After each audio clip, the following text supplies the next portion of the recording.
বিশেষ করে শেরপুর ৩ আসনে গতকালকে যে চিত্র লক্ষ্য করা গেছে এবং জামায়াত নেতা নিহত হয়েছেন, নির্বাচনের সহিংসতা, যেখানে বলা হচ্ছে যে একটা সুষ্ঠু ভোট নির্বাচন আয়োজন করবে নির্বাচন কমিশন, নাকি নির্বাচন আবার ঘুরে ফিরে বা রাজনৈতিক দলগুলো ঘুরে ফিরে পুরনো ছকে ফিরছে? ইশতেহার পাঠ করা হবে, আমি যতদূর শুনেছি এটা ছিল সেই অনুষ্ঠান। প্রশ্ন হচ্ছে ইশতেহার পাঠ করা হবে, কে কাকে শোনাবে? শোনা তো উচিত জনগণের, কিন্তু সেখানে দলীয় কর্মীরা গিয়ে হাজির হয়েছেন সবাই, এবং তারা একেবারেই সামনের আসনগুলি নাকি সব দখল করে, প্রায় অধিকাংশ আসনই দখল করে ফেলেছিলেন। অন্যরা দেরিতে এসেছে এবং তারপরে তারা আসন পায়নি, এবং সেটা নিয়ে আমি যতদূর শুনেছি, মানে আমি পত্রিকা যা পড়েছি, সেটা নিয়ে সংঘাত শুরু হয়েছে। কিন্তু প্রশ্ন হচ্ছে যে ইশতেহার পাঠ যারা আয়োজন করেছেন তাদের কিন্তু একটা দায়িত্ব নিতে হবে। কেননা ইশতেহার পাঠের জন্য আপনি যদি ডাকেন তাহলে যথোপযুক্ত আসন বিন্যাস করতে হবে। যারা এসেছেন তাদেরকে শুরুতেই বলতে হবে যে এতগুলি আসন খালি রাখতে হবে, অন্যরা আসবেন, এবং মানে মর্যাদা অনুযায়ী, যার যার দলীয় মর্যাদা অনুযায়ী সামনের আসনগুলিতে বসাতে হবে। একটা সরকারি ব্যক্তি যদি কাউকে দাওয়াত দেন বা বলেন যে ইশতেহার পাঠ করা হবে, অথবা কোথাও যদি তারা উপস্থিত থাকেন, আয়োজক যদি তারা হয়ে থাকেন, তাহলে তারা খুব জানেন যে প্রোটোকল আসলে কি। তারা নিজেদের বেলা আসন বিন্যাস করতে পারেন, কিন্তু প্রতিদ্বন্দ্বী প্রার্থীগুলির মধ্যে সংঘাতের সম্ভাবনা আছে, এই ধরনের সিলি ঘটনা নিয়ে গন্ডগোল অনেক দূর চলে যেতে পারে, এটা তাদের জানা থাকা উচিত। কিন্তু তারা সেইগুলির ব্যাপারে আসলে যথোপযুক্ত ব্যবস্থা নিয়েছেন বলে মনে হয় না, এবং তারা বিবাদ মেটাতেও সক্ষম হন নাই। আমি মনে করি যে এখানে আয়োজকদের দায়িত্ব নিতে হবে, কারণ পুরো ব্যাপারটাই আসলে ঘটেছে এক ধরনের অনভিজ্ঞতা, অমনোযোগিতা এবং মূল বিষয়ের প্রতি অবহেলার কারণে আমার কাছে মনে হয়েছে। এই সংঘাত আমাদেরকে একটু সতর্ক করেছে আমি মনে করি, এবং এই ধরনের সংঘাত যেন আরও তৈরি না হয় সেই জন্য সতর্ক থাকতে হবে। আরেকটি বিষয় হচ্ছে ইশতেহার তো এখনো প্রকাশিত হয় নাই, তাহলে ইশতেহারের পাঠ কিভাবে, মানে কোন ইশতেহারের পাঠ? আমি জানি যতদূর যে জোটের কোনো ইশতেহার নাই, এবং জামাত ইসলামেরও আলাদা করে কোনো ইশতেহার এখনো প্রকাশিত হয় নাই, বিএনপিরও ইশতেহার প্রকাশিত হয় নাই। তারা বলেছেন 1 তারিখে হয়তো হবে। কিছু কিছু রাজনৈতিক দলের হয়তো ইশতেহার আছে, যেটা আমি জানি না। মূল যে প্রতিদ্বন্দ্বী, তাদের তো কোনো ইশতেহার আমরা হাতে পাই নাই। কিছু প্রতিশ্রুতি পেয়েছি, কিছু বক্তব্য পেয়েছি, তাহলে কোন ইশতেহার পাঠ করতে তাদেরকে দাওয়াত দেওয়া হয়েছিল, এটাও কিন্তু আমি অন্তত বুঝি নাই। আমার কাছে মনে হয়েছে যে এগুলি সবই অনভিজ্ঞতা, এবং এই যে অনভিজ্ঞতা, এই অনভিজ্ঞ ব্যক্তিদের দিয়ে ইতিহাসের শ্রেষ্ঠ নির্বাচন, এটা মৌখিকভাবে হয়তো প্রমাণ করা যাবে, কিন্তু ইতিহাসের শ্রেষ্ঠ নির্বাচন এটা শুরুতেই ক্ষতিগ্রস্ত হয়েছে। একজন প্রমিনেন্ট প্রার্থী, জুলাই আন্দোলনের একজন শক্তিশালী চেহারা, যিনি জুলাই আন্দোলনের পরে বেশি জনপ্রিয় হয়েছেন, এমন একজন ব্যক্তি নিহত হয়েছেন। তো এটা কি করে শ্রেষ্ঠ একটি নির্বাচন হয়, যেখানে শুরুই হয়েছে হত্যার মধ্যে দিয়ে? তারপরে যদি বলা হয় যে না, নির্বাচনের দিন হয়তো এমন একটা নির্বাচন আমরা দেখব, এরকম নির্বাচন কখনো হয় নাই, তাহলে আমাদের অপেক্ষা করতে হবে নির্বাচনের দিন পর্যন্ত। অনেক ধন্যবাদ। রেজাউল করিম রানী, আপনি কি মনে করছেন নির্বাচন কমিশনের জন্য এটা কতটা চ্যালেঞ্জিং হতে পারে? বিশেষ করে একটা ব্যাপার হচ্ছে যে প্রত্যেকে রাজনৈতিক মঞ্চ থেকে প্রতিশ্রুতি দিচ্ছেন, যেটা জনাব আব্দুল তুষারও বলছিলেন, কিন্তু প্রতিশ্রুতি আর প্রতিশ্রুতির মধ্যে সীমাবদ্ধ নাই। আমরা লক্ষ্য করছি যে এখানে পারস্পরিক আক্রমণাত্মক নানা ভাষারও ব্যবহার হচ্ছে, এবং একরকম বলা যায় যে মারমুখী আচরণ আমরা লক্ষ্য করছি রাজনৈতিক দলগুলোর মধ্যে। সেই বাস্তবতা সামনে রেখে নির্বাচন কি? ধন্যবাদ, আপনার পয়েন্ট খুবই গুরুত্বপূর্ণ প্রশ্ন রেখেছেন, এবং যারা আমাদেরকে শুনছেন সবাইকে আমার সালাম এবং কৃতজ্ঞতা।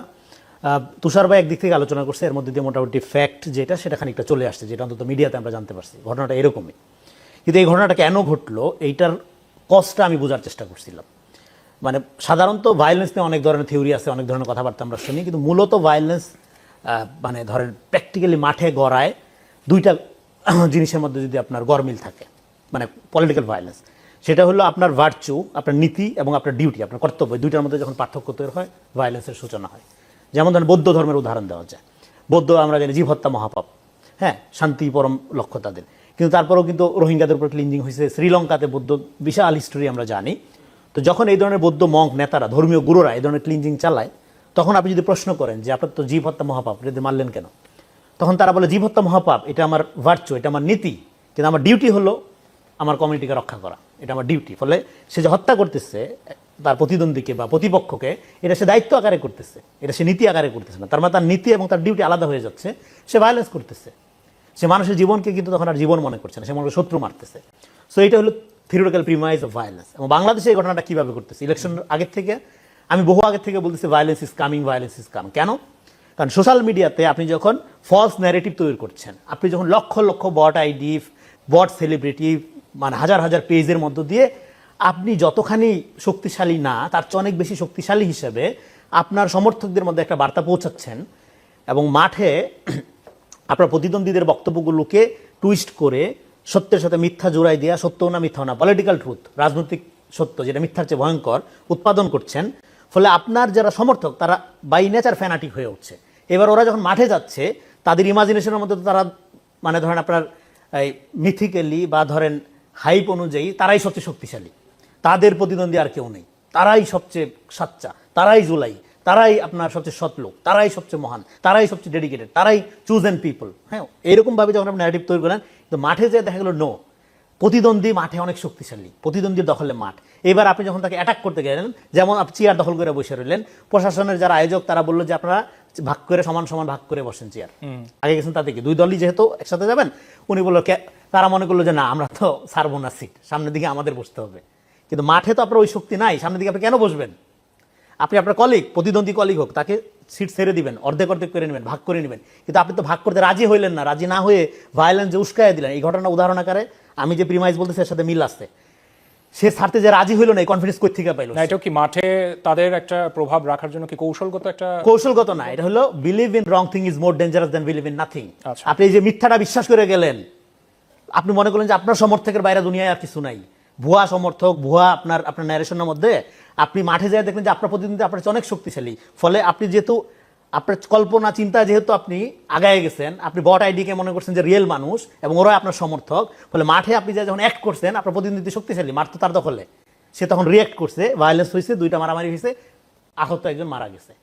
That's the cause. তাহলে এটার তারপরে প্রতিক্রিয়া কি ভায়োলেন্স, হবে? তাহলে ভায়োলেন্স শুরু হচ্ছে কোথায়? শুরু হচ্ছে প্রথমে সোশ্যাল মিডিয়াতে। দেখেন, ডেমোক্রেসি সেকেন্ড, টলারেন্সি ফার্স্ট। আপনার যখন টলারেন্সি নাই, আপনি ডেমোক্রেসির যোগ্য না।